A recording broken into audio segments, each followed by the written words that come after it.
José e Luciana Arquette.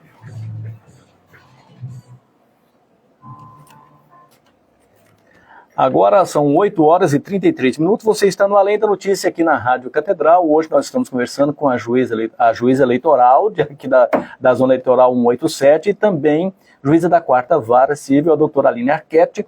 E você já sabe, você participa pelo Instagram no @CatedralFM, @CatedralFM, ou então pelo WhatsApp, que é o 3278-1059, 3278-1059. Luciana? E vamos mandar um alô aqui para os nossos participantes, a Laura Caetano, o Júnior, a Inês. Falar em Júnior aí, Luciana, o Robson Júnior, né, meu fiel escudeiro, já me ensinou aqui, doutor, eu tive que passar por uma semana de estágio aqui, porque eram 24 anos fora da mesa de áudio. É isso aí. Isso aí. O Júnior, né? A Maria Escobar, a Paula Bousada lá de Eugenópolis, o Luiz Carlos Santana, né, que você já falou. É isso. A Carmen Lúcia, a Luciane Arquette, o Anísio Augusto, a Vânia Ribeiro, a Piedade Leite, a Ivone, a Andresa, a Valentina, o Elias Muratori, mandou um abraço para a senhora, o Sandro Carrizo, a nossa querida Aldina Soares, juíza lá em Belo Horizonte, nossa amiga aí do Instagram, um grande abraço, Aldina. A Iris Amâncio mandou um abraço também. A Iris, só te cortando, Luciana, amanhã nós vamos estar recebendo aqui o Gabriel Gebeck, como fazer rap, que é um muriaense, e ele vai contar um pouquinho da história dele e como fazer rap aqui, mais um livro lançado pela Nandiala, e nós vamos aqui falar amanhã. Continua. Continue aqui ligadinhos na nossa entrevista maravilhosa com a doutora Aline Arquette. Isso, olha, a doutora Aline Arquette, eu nem falei, hoje eu tinha falado antes um pouco do currículo dela, que é muito extenso. É doutora pelo programa de pós-graduação em Cognição e Linguagem da Universidade Estadual do Norte Fluminense, Darcy Ribeiro, com estágio, que ela já falou um pouquinho do estágio, do doutorado sanduíche que ela fez pela CAPES, lá na Faculdade de Direito da Universidade de Lisboa. E ela possui mestrado em Direito Civil pela Universidade do Estado do Rio de Janeiro, concluído no ano de 2000. Você viu que o tempo demorou, porque ela tinha que cuidar dos filhos, da família e também da vara com a qual ela estava lotada. Também ela tem especialização jurídica pela Universidade de Brasília, lá longe pra caramba, hein? E quente não, assim, um ar seco, né? Muito seco. Para quem tem bronquite como eu, então era um terror. Ela é juíza de direito titular do Tribunal de Justiça de Minas Gerais e tem experiência na área de direito, com ênfase em direito civil, atuando principalmente nos seguintes temas: teoria geral, obrigações, contratos, direitos reais, direito do consumidor. Esse é o que mais pega também, hein, doutor? Muito. Nossa Senhora. E bioética jurídica, e autora dos livros O Código de Defesa do Consumidor e a Teoria Contratual pela RT e pela Processo Agora, Autodeterminação Informativa dos Incapazes. Eu falei que os IN estão entre parênteses. Doutora Aline, por que o IN está entre parênteses? Vamos explicar. Antes eu quero mandar um abraço para todos que estão nos ouvindo. Claro, para a turma pra turma da família lá da quarta. Exatamente, para a turma da 4ª Vara, para todas as pessoas que mandaram também um abraço especial, para minha querida colega Aldina, que está aí. Ó. Beijo, Aldina. Enfim, para o Elias, para o Sandro Carrizo, para a Iris, pessoas que eu conheço, que também são pessoas que elevam muito o nome de Muriaé, claro, né? E várias outras pessoas queridas, cujos nomes eu ouvi a Luciana repetir. Enfim, esse livro, ele tem esse nome provocativo de Incapazes, tendo o IN entre parênteses, isso, justamente para trazer a ideia de dualidade. Porque o que é ser incapaz? Muitas vezes a gente é capaz para uma coisa e incapaz para outra. Com certeza. Né? Eu tenho várias capacidades, mas tenho muitas incapacidades também. Né? E assim somos todos nós. Isso faz parte da diversidade humana, isso é natural da diversidade humana. Porque ninguém é 100% em tudo, todo o tempo. Exatamente. Nem capaz, nem incapaz. Né? Então, essa ideia, esse nome tem essa ideia provocativa e ela também tem um significado mais técnico, jurídico, no sentido de que nós temos no direito, o que nós chamamos no direito civil, mas o direito civil, gente, lembrem-se, entendam o seguinte, quando eu falo em direito civil, eu estou falando do direito, do ramo do direito, que regulamenta e traz soluções para a vida da pessoa natural e jurídica, para a vida das pessoas em geral. Desde antes do nascimento de uma pessoa até depois da morte dessa pessoa. Todas as relações jurídicas, tudo que ela vai fazendo durante toda a vida é regulado pelo direito civil de forma ordinária. Se você tiver problemas com o direito penal, cometer um crime, vai ter também a parcela do direito penal. Se você se candidatar, ou a partir do momento que você também se alista como eleitor, você vai ter a pega do direito eleitoral. Mas suponhamos que, enfim, que o voto não fosse obrigatório, no caso do Brasil e que você nunca tenha cometido nenhum crime, você não vai nem tomar conhecimento do direito penal ou de outras áreas do direito, né? Mas do direito civil, ele te acompanha. Desde quando você está na barriga da sua mãe, até antes, porque fala-se até em concepturo, que é aquela pessoa que não foi nem concebida, possibilidade de deixar, por exemplo, em testamento, bens para a prole de um casal que ainda nem está na barriga, essa prole. Mas já está previsto. Já está previsto. Então existem essas... Do nascituro, que é aquele bebê, aquela vida humana que está no ventre materno e ainda não nasceu. Aí vem toda a vida humana, que começa efetivamente com o nascimento, com vida, a personalidade, né, da pessoa humana começa com o nascimento, com vida, e termina com a morte. E nesse meio tempo aí ela faz 16 anos, depois ela faz 18 anos, ela ganha maioridade civil. Aí ela, por exemplo, resolve se casar, o casamento é regulamentado, né, pelo direito, regime de bens, filiação, pensão para filhos, alimentos, enfim, tudo. Aí a pessoa vai e morre, tem um inventário, né? Antes ela morrer, ela adquiriu patrimônio, ela contratou para adquirir patrimônio, então isso é direito civil, né? Ela teve uma questão com as confrontações da terra que ela tem. Eu ia falar, a divisa com o vizinho. Divisa com o vizinho, isso é direito civil. Ou seja, eu faço a metade da cerca, você faz Isso outra metade. é direito civil. Aí você chega lá na frente, a pessoa vai e morre. O inventário é direito civil. De quem que vai ter direito de herdar? Isso tudo é direito civil. Então, o direito civil é o ramo do direito, mas quando a gente fala ordinário, essa palavra ordinário tem uma conotação, às vezes, negativa, incorretamente. Ordinário é tudo que é comum, que tem uma ordem, exatamente, e que segue a ordem mais normal, é mais comum. Né? Então, ele não é nada extraordinário. Vamos pensar no extra. No extra, que você vai entender o ordinário. Então, cometer um crime e ser submetido a uma norma de direito penal é extraordinário. Mas o direito civil não. Você respirou, nasceu da sua mãe e respirou, o direito civil já está te garantindo e te tutelando. Né? Ele é o mais comum dos direitos, mas é o mais... assim, na minha opinião, ele é o mais importante, porque ele preserva, ele envolve os direitos de todas as pessoas em todas as épocas da sua vida. E isso a gente tem que pensar, né, doutora? Porque se a gente for pensar assim, aí eu não preciso da justiça. Não, você precisa a todo momento da justiça. Momento. Você pode não provocá-la, você pode não ir lá no fórum. Sim, às vezes os seus direitos estão sendo já obedecidos por todos. Ou então, se não tiver, você prefere não ir à justiça, é um direito seu.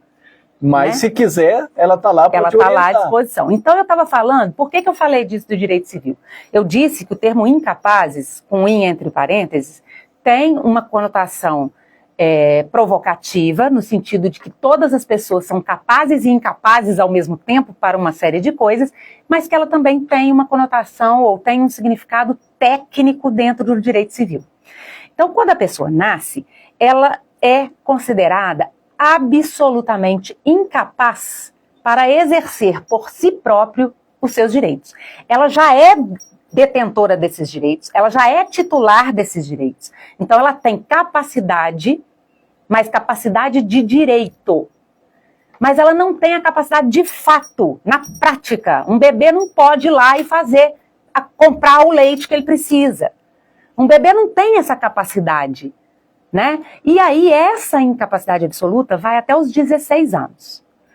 Dos 16 aos 18, a pessoa fica com o que a gente chama num período de transição. E aí ela tem uma incapacidade para exercer sozinha relativa. Ela pode fazer sozinha, mas ela precisa estar assistida pelo seu representante legal, que geralmente são os pais, né? Para poder aquilo ter validade, aquele ato dela ter validade. E se isso está sendo negligenciado, vai para o Conselho Tutelar. Exatamente. O Conselho Tutelar entra, né, manda para o Ministério Público às vezes entra até com uma ação. Então, depois do Estatuto da Pessoa com Deficiência, foi aprovado no Brasil há algum tempo atrás, o Estatuto da Pessoa com Deficiência. Antigamente, as pessoas que tinham problemas mentais, né, eram consideradas absolutamente incapazes, igual as crianças. Elas não tinham direito de fazer nada. Com o Estatuto da Pessoa com Deficiência, que é uma lei de 2015, isso mudou profundamente. E o Código Civil foi mudado por essa lei. Agora, a pessoa que tem deficiência, ela não é incapaz. Lá, lembrem, no Estatuto da Pessoa com Deficiência está falando de qualquer tipo de deficiência, né? Física, exato, mental, intelectual, enfim.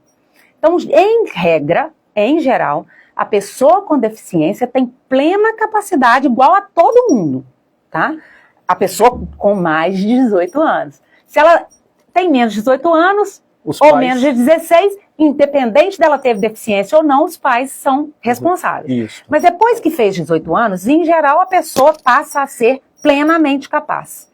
Mas antigamente não era assim. A pessoa com deficiência, especialmente mental e intelectual, não era considerada plenamente capaz para os atos da vida civil. Só que nós já tivemos épocas mais antigamente que até o surdo-mudo não era capaz. Era considerado pessoa incapaz. Olha que horror, né? E a senhora falando aí sobre esse não reconhecimento das pessoas como indivíduos que teriam direitos também, a gente nota até nas placas aí de estacionamento, né? Porque é só o cadeirante e o idoso. É verdade. Verdade. Mas e a pessoa com autismo? Exatamente. Agora já tem, né, algumas previsões, né, graças a Deus, que a ONU, né, abarcam essas pessoas. A ONU pediu para que se mude, mas muitas pessoas ainda erroneamente acham que isso aí é uma política que não deve ser adotada. E isso está errado. Por quê?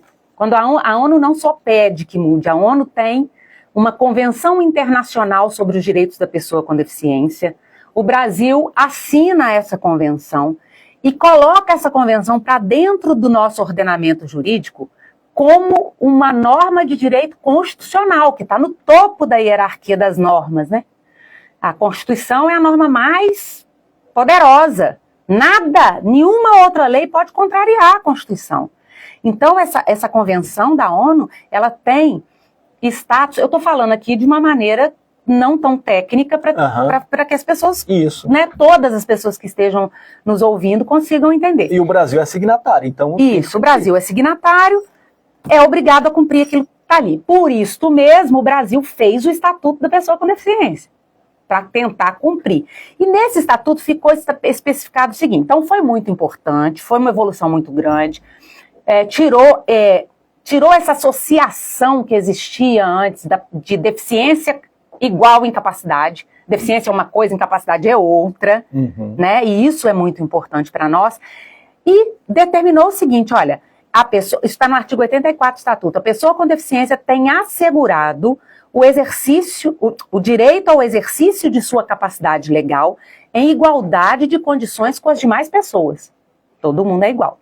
Só que a gente sabe que, na prática, tem pessoas que têm algum tipo de incapacidade, especialmente mental, intelectual, que realmente não tem condição de agir sozinho, que não tem o discernimento necessário para tomar decisões relativas ao seu dinheiro, às suas propriedades, né? Comprar e vender as coisas. Precisa de uma orientação, de uma Precisa assistência. de uma orientação, de uma assistência. E o nome dado é assistência mesmo.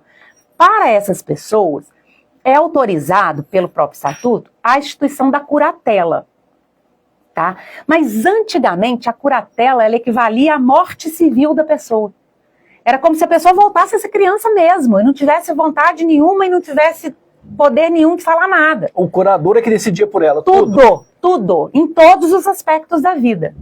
A pessoa não podia votar, a pessoa não podia casar, a pessoa não podia ter filho, a pessoa não podia ter nada. E não podia mexer nos negócios, no patrimônio. Agora, houve uma evolução também nesse ponto no Estatuto, que ficou consignado o seguinte no artigo 85, olha, a curatela afetará tão somente os atos relacionados aos direitos de natureza patrimonial e negocial.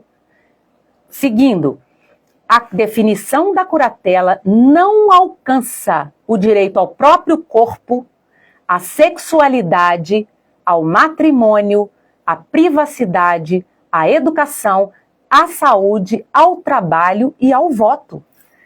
Então garante para a pessoa que ela tem o direito de si. Exatamente. Isso aqui é o que a gente chama de direitos existenciais. Os direitos patrimoniais, ela vai precisar do acompanhamento do curador, mas os direitos existenciais, os direitos existenciais, ela exerce sozinha. Então, essas pessoas, e aí a tecnicidade da questão do incapaz é que elas são incapazes para direitos patrimoniais, porém plenamente capazes para os direitos mais importantes até, que são os direitos existenciais. Então esse livro da senhora aí, ela pode até colocar na mão dos deputados e senadores para que eles transformem isso numa lei que seja marcada dentro da Constituição. Então, isso já existe na lei, mas eu concordo com você, por quê? Porque eu entendo que esta abertura que a lei dá, ela é muito bonita, mas na prática, às vezes, ela não tem condição de ser aplicada. Imaginem uma pessoa que vive em estado vegetativo, por exemplo. Ou uma pessoa que está em coma. Ou uma pessoa que já está no estágio de Alzheimer, que ela não lembra sequer as palavras, então ela não consegue conversar. Eu não sei se vocês sabem que o Alzheimer chega a esse ponto de esquecer o que falar. Uhum.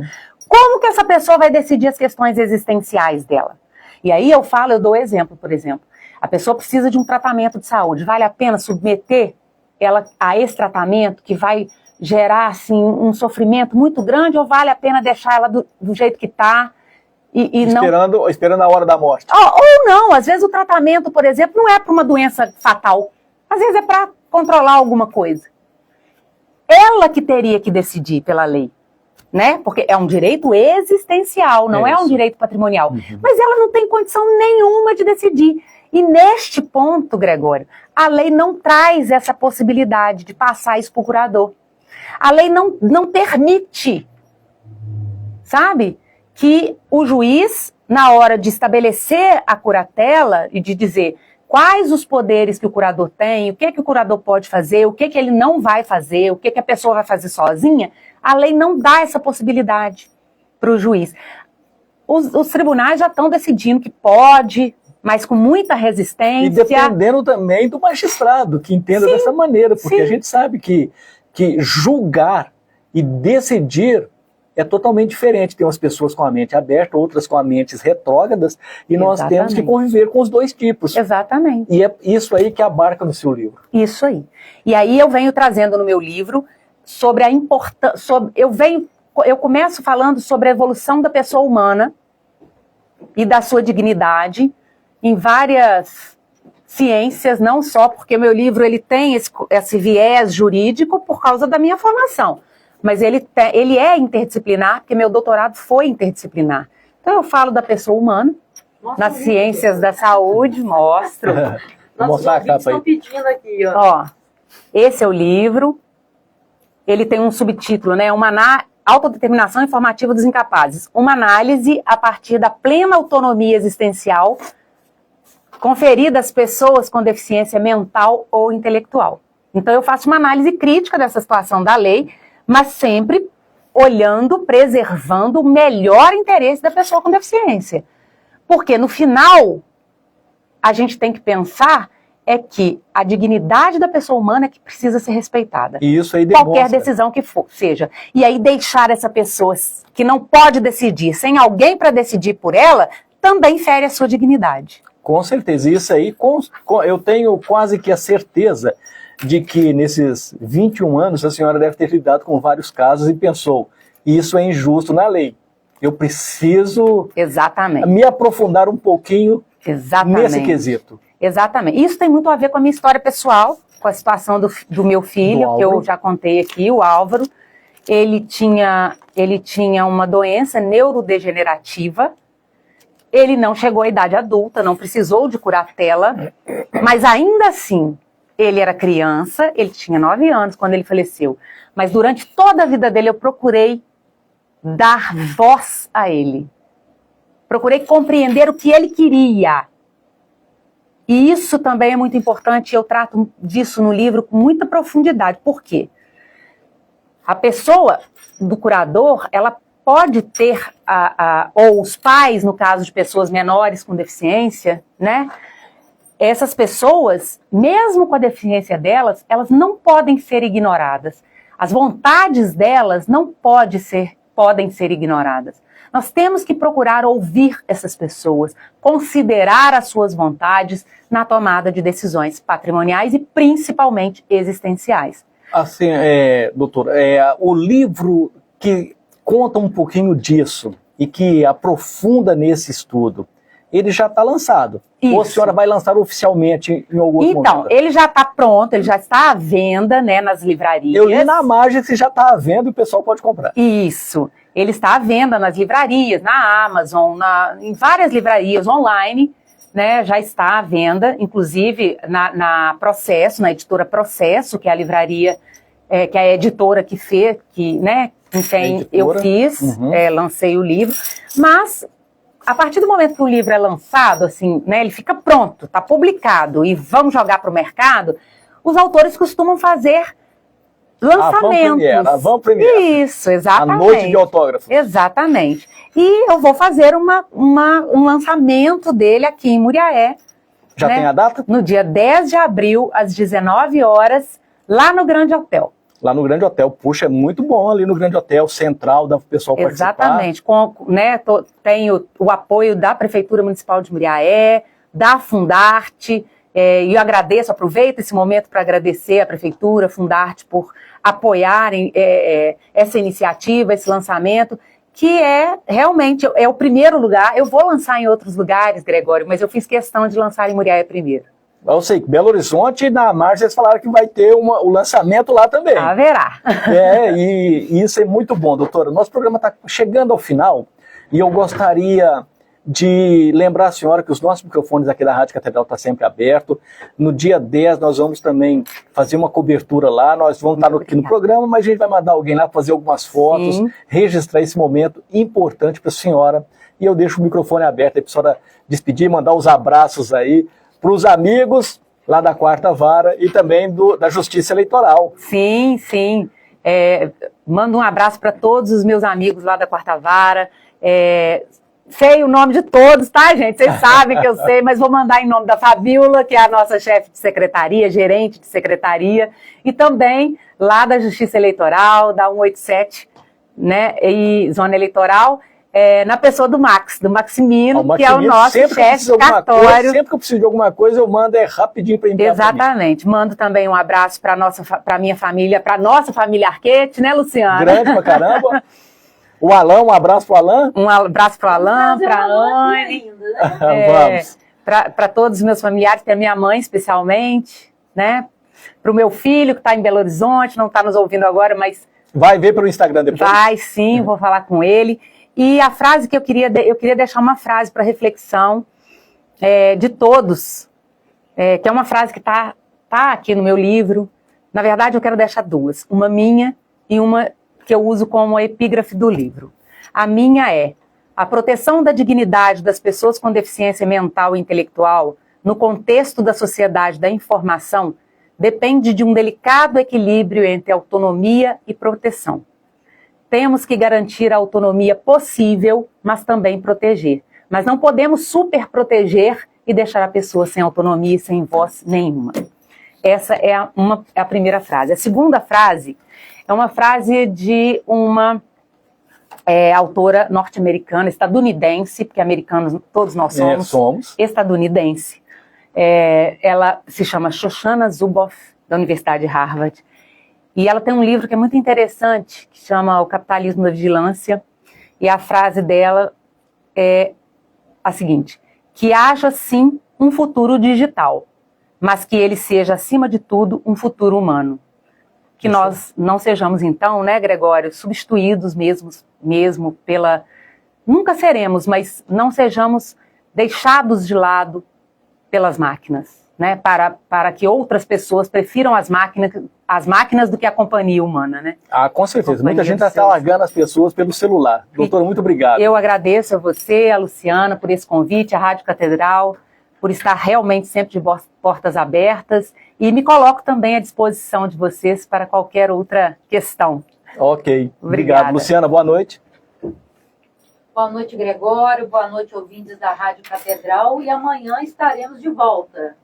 Isso. E eu só falo o seguinte, hoje eu escrevi um artigo, viu, doutora? Que eu falo assim, nós nascemos sem nada, passamos a vida inteira brigando por tudo e pelo mundo, e depois que nós morremos, nós não levamos nada. Boa noite, gente. Eu volto amanhã aqui na Rádio Catedral às 8 da noite. E amanhã, já sabe, Gabriel Gebeck e também a Iris Amâncio aqui para a gente falar um pouquinho sobre como fazer rap. Um abraço, até amanhã.